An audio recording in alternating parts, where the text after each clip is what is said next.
Back here in Kabul, Afghanistan tonight, on top of what is already, let's face it, a hard life in this country, now a food crisis is looming. There is one big cash crop here, and that's opium. About 90% of the world's supply comes from Afghanistan. A lot of people call this nation a flat-out narco state, but it's only 4% of the crops grown here. The other crops and the economic climate have both taken a turn lately, and now people are suffering. Abdullah Norzai, the father of 10 children, struggles to feed his family here in this tented squatter camp just outside the capital of Kabul. He trekked here with 300 other families after the fighting in the south escalated between NATO troops and the Taliban.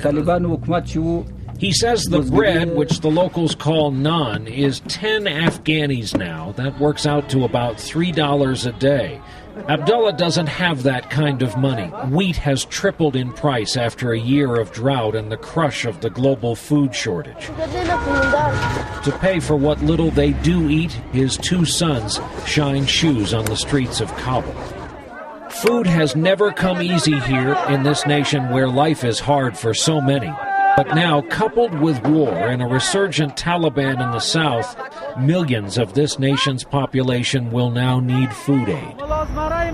So this is a collision of factors, but right now, on top of all we're spending militarily and other aid, arrives this food crisis that a lot of people who don't follow the region closely didn't see coming. Mm-hmm. That's fair? I think that's fair. Again, Afghanistan is vulnerable. I think also this year you had particular climatic factors. We've had a failure of the rains, particularly in the north. We're looking at shortages. Paul Fishstein first came here with the Peace Corps in the 70s. He's now the director of an independent aid group. We met at a market in central Kabul where some of the precious and colorful grain is sold. You've got a life expectancy in this country of 44 years, roughly, give or take. Mm-hmm.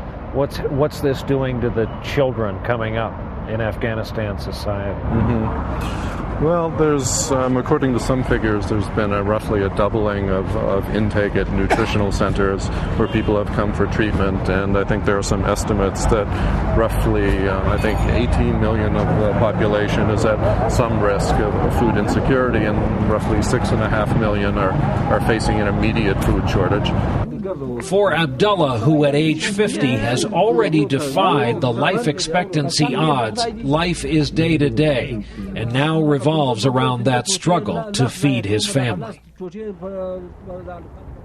And by the way, U.S. aid officials privately admit to us they think hunger is now a bigger national security crisis here than the Taliban. To that end, at a big meeting in Paris this week, President Bush is expected to propose $10 billion in new aid for this country from just the U.S. alone.